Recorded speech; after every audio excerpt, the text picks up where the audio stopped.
Great. Señores, tenemos a la Universidad East Anglia de Reino Unido.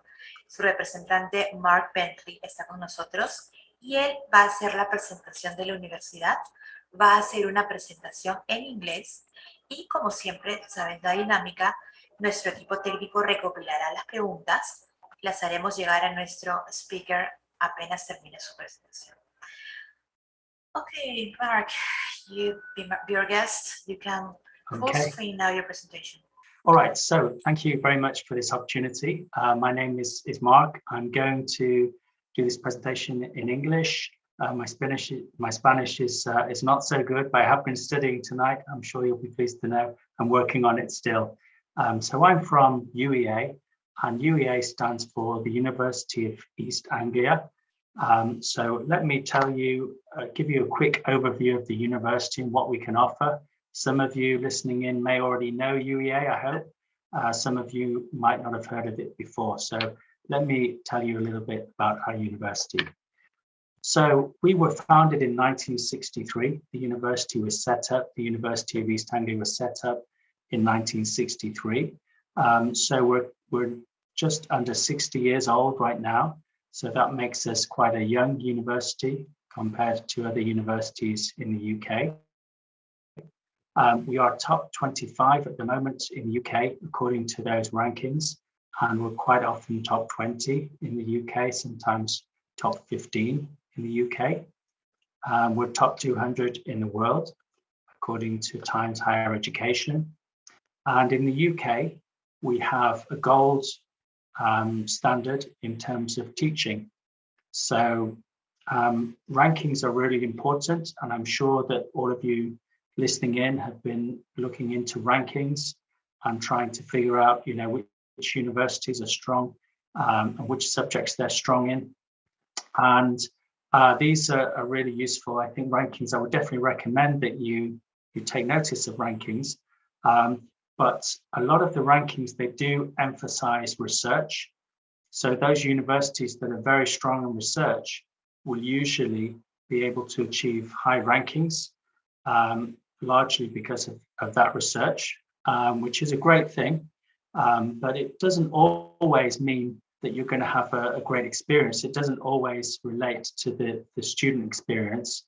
So the UK government decided to make a new ranking system called the Teaching Excellence Framework, or TEF. And UEA is one of the, I think about 20 or 25% of universities in the UK were given the gold standard for their teaching. So we have a really good standard in research, but we're also very proud of our ranking of gold in teaching by the UK government as well. We have 3 Nobel Prize winners so far and counting. And as a kind of fun fact, UEA is home to the Avengers. I believe you say, is it Los Vengadores in Spanish? So we're very proud to be home to the Avengers. So what on earth do I mean by that? Well, the movie of the Avengers, you may have seen Avengers Assemble and several other Avengers, Ant-Man, Spider-Man movies since then. And the facility, the base of the Avengers, is based on a building on our campus. So the filming was originally done on our campus for the Avengers facility. And that building in real life is an art gallery. So that's just one of several highlights of our campus, a fantastic art gallery. The building itself is amazing, good enough to be used for the Avengers movie. And the art inside is really special as well. So let me just get into some more detail about the university and where we're located. So we're in this city called Norwich, and you can see we're on this kind of, it's not exactly a peninsula, but this landmass on the east of England that kind of juts out. And that region is East Anglia, you see. So we're the University of East Anglia. We're kind of representing that region. That region includes Cambridge, which I'm sure you've heard of. It includes our city, Norwich. And Norwich is just over 1 hour from Cambridge by car or by train. And it's just under 2 hours by train from central London. We do have a lot of coastline. We have a lot of beautiful countryside. We're a little bit kind of out of the way. We're not next to any major motorways or, highways, as they call them in the US, because we're a little bit kind of more out of the way, but still very close to Cambridge, very close to London. And we have our own airport, as you can see there. It is a small airport, but it has a very regular connection with Amsterdam, which has connections, I believe, with Lima, with all around the world. So you can get one KLM ticket and fly all the way to Norwich, which can be very, very convenient. Or, of course, you can fly into the Heathrow or Gatwick London airports or Stansted. So this is where we are. Norwich is spelt with a W, but you don't need to pronounce the W. And we're on the kind of east side in the south region of England. So the weather in England is very changeable. We can have 4 seasons in one day, and we are kind of famous for bad weather, which is a little bit unfair because we just have very mixed weather, I think. But where we are in the kind of south and east area, we're definitely a little bit drier than the west, and we're definitely a little bit warmer or less cold than the north. So for England weather, it's actually quite good where we are in the UK. So this is Norwich, where we're located. So this is a really nice, believe it or not, quite a modern city. But as you can see, there's some fabulous old architecture within the city and a lot of history there. So the picture that you can see in the center, the building you can see in the center of the picture is one of our cathedrals. We have 2 cathedrals, and that is a 900-year-old building located in the city center. And you can see to the left of the picture there, you can see a square building on the horizon. So that's a castle, and that's almost as old as the cathedral. So there's such a lot of history within the city of Norwich. There are walls, there are crumbling walls around the city, and there are so many churches and old buildings. And if you really like to be in that kind of very British feeling environment, then Norwich is a place that you would certainly enjoy. It does have that kind of traditional feel, but it is also a very modern city. For example, you can see the castle. Well, underneath the castle, there's a really great shopping mall. So there are 3 shopping malls within the city. So you can see it's quite low rise, it's quite traditional, it's very green, but it is also a modern city too. So these are just some pictures of the city centre here. And just to give you that overview, we've got, Google Maps image here, and you can see that UEA on the left, this is the campus area. This is about 20 minutes outside of the city centre by bus. So not very far at all.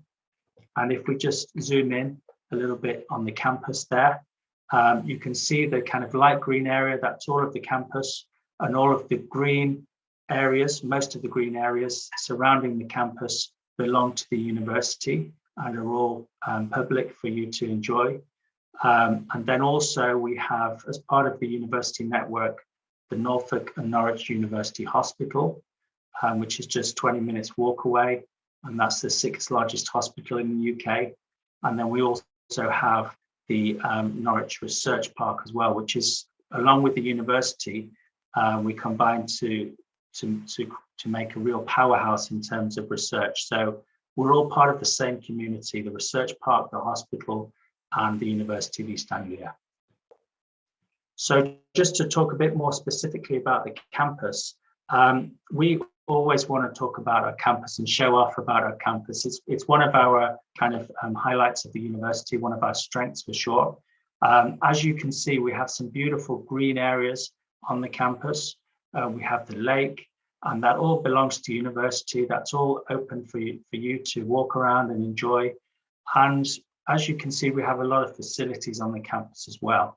So this is somewhere where you can live. For example, if you're coming for a 1-year master's program, many of the students coming for a master's would choose to live on the campus. We have 4,000 rooms on the campus itself. And it's somewhere where you can survive every day. It's very convenient. You don't necessarily need to leave campus very often. You've got everything you need for everyday life. That includes things like the restaurants, cafes, supermarket, a doctor's. Hopefully you won't need that too often, but we have that. We have a dentist as well on the campus. We have bank, post office. So pretty much everything you need for day-to-day living on the campus.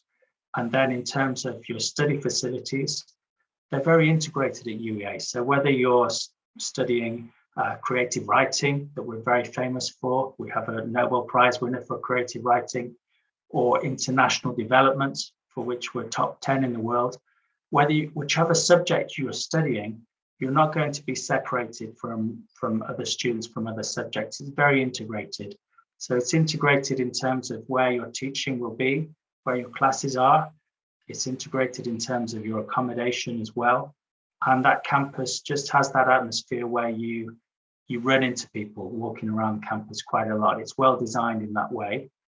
It is a big campus, as you can see. But in terms of the buildings and facilities, most journeys are just 5 minutes on foot.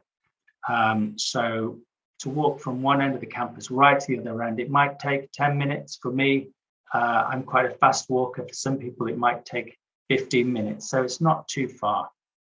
So we have everything you need for living.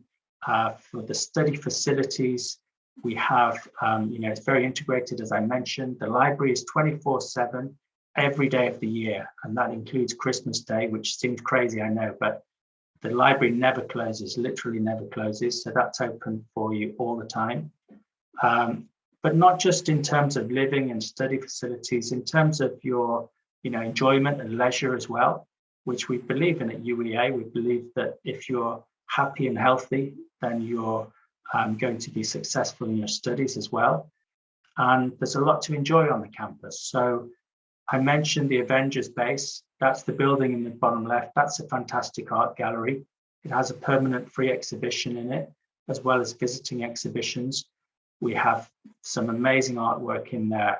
Henry Moore sculptures, Degas, ballerina, Francis Bacon paintings, Picasso. So that's a really amazing thing to have on the campus.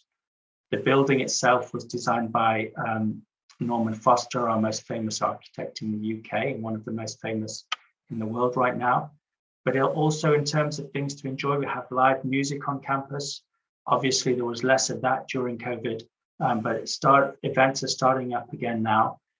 We have amazing sports facilities. So one of the largest indoor sports centers in the whole country.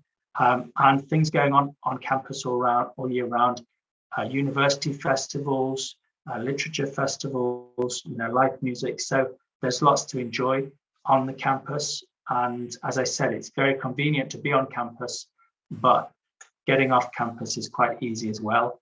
Supermarkets nearby and the city centre just 20 minutes away. So just some quick photos of the campus, around the campus. I'll try not to spend too long on these. Try to just whiz through just to give you an idea of what the campus looks like. And some information about the Careers Central support on our campus. So I know that careers are very important to all students, definitely to international students, I'm sure to students in Peru. So Careers Central is an important service for our students, and it includes an enterprise center. It includes Careers Central, which is not only a physical resource, but an online resource for students as well, for support with their careers, for workshops, for events, but also for finding part-time work during studies as well. And this is definitely important for international students at the moment, because we have the graduate route visa that's launched in the UK now, which allows international students to potentially apply for a graduate route visa as you're finishing your master's. For example, if you have a 1-year master's, you can apply for a 2-year graduate route visa, which would allow you to work anywhere within the UK. Work or look for work anywhere within the UK, I should say. So in terms of time frames for application, as you may know, in the UK, our academic year usually starts in September, and that's definitely the case for our university UEA. So we usually start in September. For our courses at our university, most of the September courses don't have a strict deadline. Most of the master's courses, for example, don't have a strict deadline in terms of when you can apply. So that's quite flexible.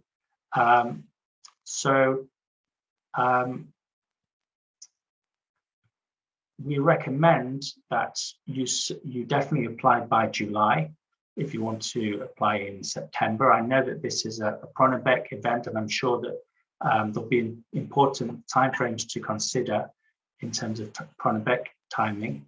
But yeah, at the very, very latest for us, we would recommend you apply by July if you want to start in September.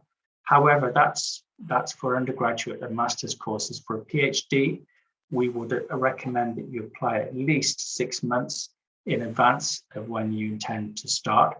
And the start date for PhDs is quite flexible. It can be September, it can be January, it can be other times of the year, but we'd recommend that you apply at least 6 months in advance. So those are just general guidelines, but please do look into your course or your area specifically for more kind of detailed information. And there are definitely exceptions to those generalizations. So I'm not sure how many of you would have looked at the course subject areas that UEA offers already.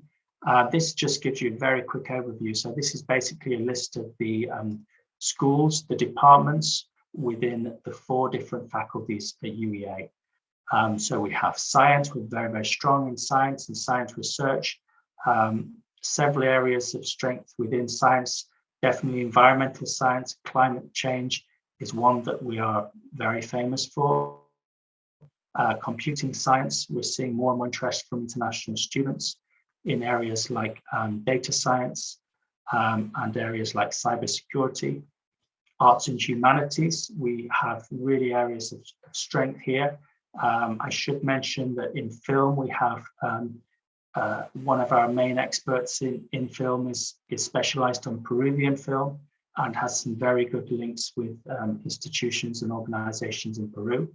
But yeah, literature, drama, and creative writing, I mentioned briefly earlier. Art history is also very strong as well. So arts and humanities are a very attractive faculty too. And then medicine and health sciences, we do have that strong link to the hospital, as I mentioned. So some good offerings in that faculty as well. And then social science, definitely one that's popular with international students, including students from Peru. And our areas of strengths within social science definitely include international development.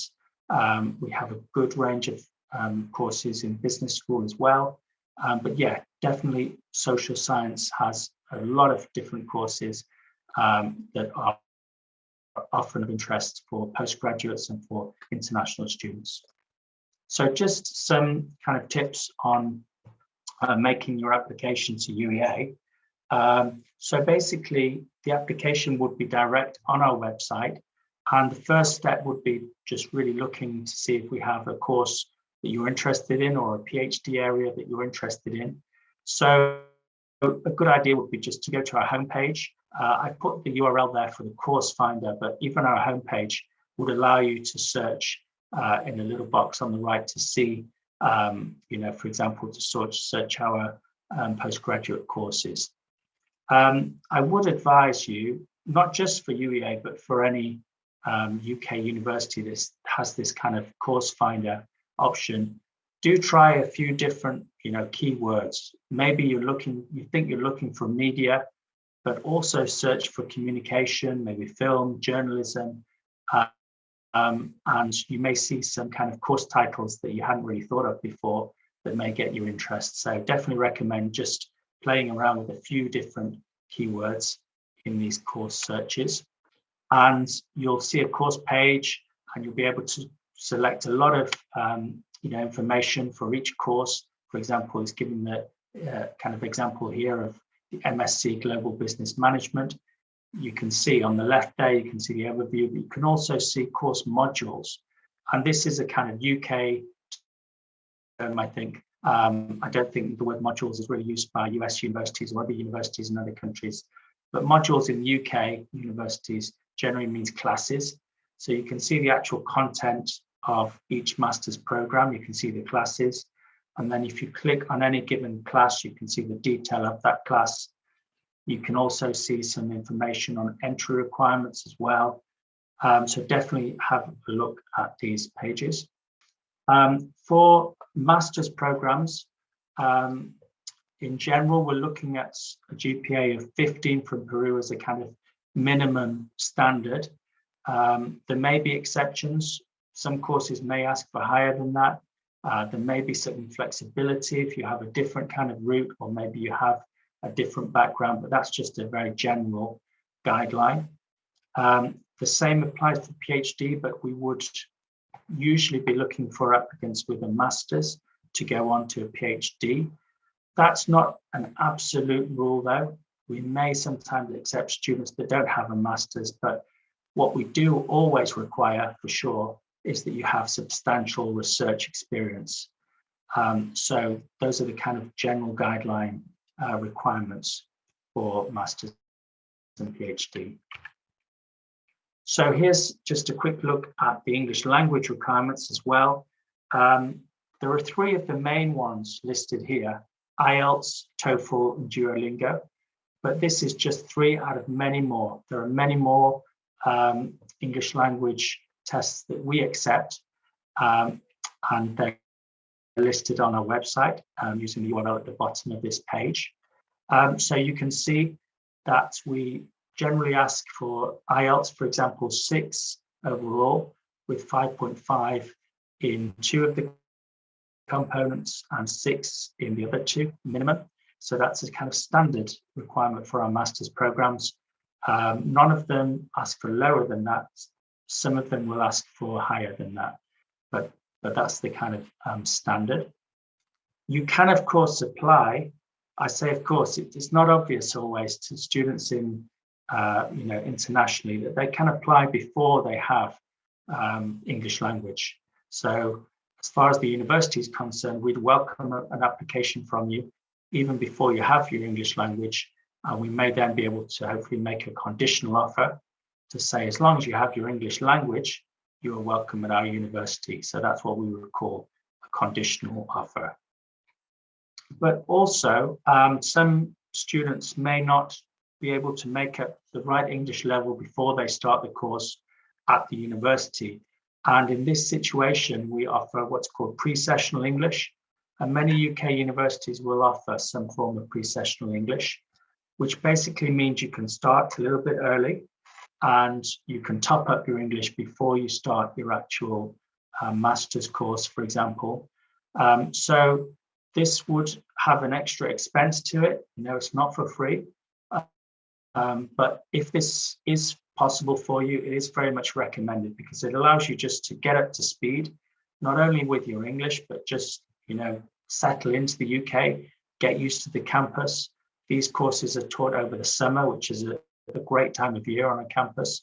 There's, it's a little bit quieter, there's good weather, and you can really kind of get to grips with UK life and study culture before you actually start your postgraduate course, so you can really hit the ground running in that sense. So this is just an example given from this year, but the details for next year will be on our website soon, I believe. So this is a guideline of the tuition fees. So obviously many of our international students would be funded, and I'll talk a little bit about funding and scholarships, but these are the kind of the fees that we offer for various different courses at postgraduate level. So this is the 1-year fee. It's a 1-year master's. So for example, if you're looking at a master's, in postgraduate taught classroom, that would be basically a social science, for example, or humanities master's. You'd be looking at that fee of £18,500 for the year. And then if you're looking, for example, at a PhD in that subject area, you'd be looking at £16,000, 16,800 per year, and the PhD is every 3 years. So we do have funding and scholarships available. Many of our scholarships actually would be partial. So a lot of scholarships on offer. For example, for all international students that are self-funded and looking for a master's program, we do offer a scholarship worth £4,000. So that's around 20 or 25% of your fee, depending on which course you're going to do. So that's definitely worth applying for. And we have many of those scholarships on offer. It's not just one or two. We will offer many of those out every year. UEA is, of course, a Pronabec partner, so definitely worth applying for Pronabec in Peru. And we would encourage you to apply for the Achievement Scholarships as well. Depending on which subject area you're applying for, we do have larger scholarships as well, ranging from £1,000 in reduction of tuition fees to full fees. So it's definitely worth just searching on our website for the larger scholarships as well. For example, we definitely have these available in subjects like international development and creative writing. Some of them may be online already for 2022, and some may be appearing in the coming weeks and months. I think for PhD, it's a little bit harder to kind of generalize, but there are lots of opportunities listed on the website, so it's worth looking at more than once and just checking. I think that for PhD, it's definitely a good idea to start a conversation as well, if possible, with your potential supervisors, and sometimes they can have information and be able to help with information on funding as well. Okay, so just a little bit in terms of finances. If you're self-funding, if you're paying for your own studies, we do ask you to make a £2,000 deposit before the end of July. And at that point, when we receive that deposit, we then issue your visa sponsorship. If you're being funded, for example, by Pronabec, or you're an achieving student, for example, you don't need to make this deposit payment, but we would just need the proof of funding. Oftentimes we would get this directly from Pronabec with achieving, for example, but we would usually ask you to provide us with a letter just showing that proof of funding before we kind of issue the visa sponsorship. If you are paying for yourself, you do have installment plan options. So you'd pay that deposit first of all, and that would be the first payment of your tuition fee. And then the remaining payments can be paid in up to 9 installments, if you like, after you arrive in the UK. So I've given you a really kind of fast tour of some information about UEA. You can connect with students through our website. You can talk to students. This student pictured here is Mariana. She's not here anymore. I'm afraid she's not at UEA anymore. She's successfully finished her studies now. She was an achieving student. She was from Mexico, and she was for our Latin America student ambassador. But you can connect with other ambassadors for sure, and you can find hopefully somebody with something in common with you. There are other resources there to connect with students. We have a YouTube channel, Instagram, of course, and I think we're a university that has a beautiful campus, and I definitely recommend that you check out some of the YouTube videos and images which tend to show off our university at its best. Worth keeping an eye on the FAQs, frequently asked questions as well. A lot of information appearing there, particularly over the last 12 months around COVID. Well, for example, Peru was on a red list at one point of countries for which had the tightest restrictions for coming into the UK, and the UK government was asking people travelling from Peru to stay in quarantine hotels, but UEA was one of the universities in the UK that paid back that cost of the quarantine hotel. So that kind of information has been on our FAQ page, so that's worth kind of keeping an eye on. And there's some contact information for me as well. So, I'd be really happy to hear from you if you'd like to keep in touch. I'd be very happy if anybody has any questions now that I can help with. Wonderful talk. We have a few questions because everything was very clear. In Peru, we have 3 or 4 vaccines: Moderna, Pfizer, Sinopharm, and AstraZeneca. Which are the vaccines that are allowed for your students? Because not in every country Sinopharm is allowed. Okay. As far as I know, I did see that on the government website that Sinopharm is accepted. Okay. But what I would do, if I can quickly try to, maybe if I shall I stop sharing? What I can do is try to quickly find the correct website page. We're always very cautious about giving this kind of information, actually, because the government information can change very quickly, and we hate to get it wrong and we hate to misadvise students. So we always kind of refer them to the source in a way. Let me see if I can quickly just find that information. What we have to look at is not just for the UK, it's not just the accepted vaccination, but also the country in which it was administered as well. So that's been kind of 2 things we've had to check. And in general, it's definitely getting more and more open now, and more kind of flexible. I don't know if that's the right word, but there's definitely more openness to accepting people coming in from different countries, people coming in from, with different vaccinations.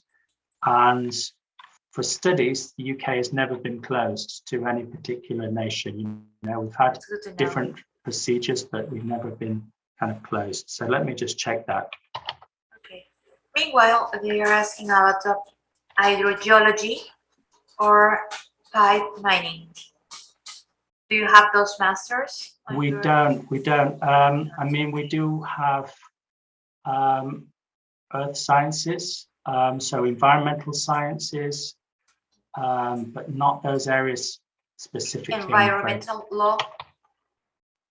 Environmental law, I don't believe we have at the moment, no. Okay. I'm afraid we don't. Psychology, PhD? Psychology, yes. Yeah, we have. Great. It's definitely worth checking the specific field of psychology. And you can look at psychology research interests and research groups and try to find out whether there's somebody, either a group or even individuals that really match your very specific interest. I definitely recommend that for PhD in general. Definitely look at which academics share your specific interest. And, if you approach them, if you email them, if you have this conversation, they will, if you get talking to them, kind of make friends with them in some way, they'll often be really helpful. And they can even refer you to academics at other universities as well. So definitely try to kind of go find the academic in terms of searching for your subject, not just basing your search on a city or a particular scholarship. Yeah, scholarship maybe, but definitely look first of all for the specific interest of the academic. Just one more. Master in Public Administration. Do you have it? We don't actually know, I'm afraid. I'm afraid it's another one we don't have. We do have MBA. Yeah, but not public administration, I'm afraid. Okay, my friends. Looks like there are no more questions from the audience. Okay. What I can do is I'm going to post in... creative writing, PhD, final question. Okay, yeah, that is one that we do have. We are definitely very, very famous in that area. So the same advice applies. Do look on our website. You can email me if you get stuck, for sure. I'll be happy to give you some pointers. But do try to find academics that seem to have similar interests to you. And, UEA is very famous. We have famous writers on our campus, teaching, researching at our university. And we have a literature festival every year. So, even the city of Norwich is the UK's only UNESCO City of Literature. So it's definitely a great choice for somebody interested in creative writing. I'd really encourage you to take a close look at UEA and definitely try to find somebody with similar interests that you have. Excellent. What I'm going to do, I don't know if everybody can see I think I've just posted a link to you only, Leanne, there. Sorry. Okay. So I just post the same thing to everyone. Yes. So this, I'm not sure if this is the exact page. I've just found this very quickly, obviously, but from here you can navigate to all the relevant information about traveling to England from another country. Government. UK government traveling to India. Traveling to England, yeah. So yeah, I think this should somewhere answer that question about the kind of different types of vaccinations that are accepted.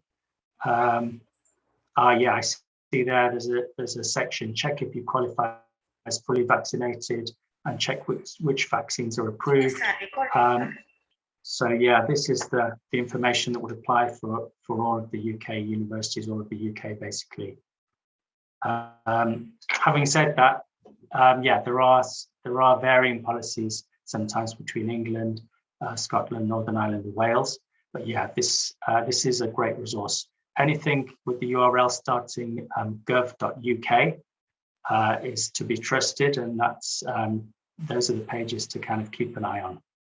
Thank you so much for your participation on this fair, and we really look forward to having you next year on the next fair. Thanks so much for the opportunity. Good luck to everybody listening in, and yeah, I'll look forward to keeping in touch. Thanks so much. You bet. Thank you. Have a nice day. Bye. Bye-bye.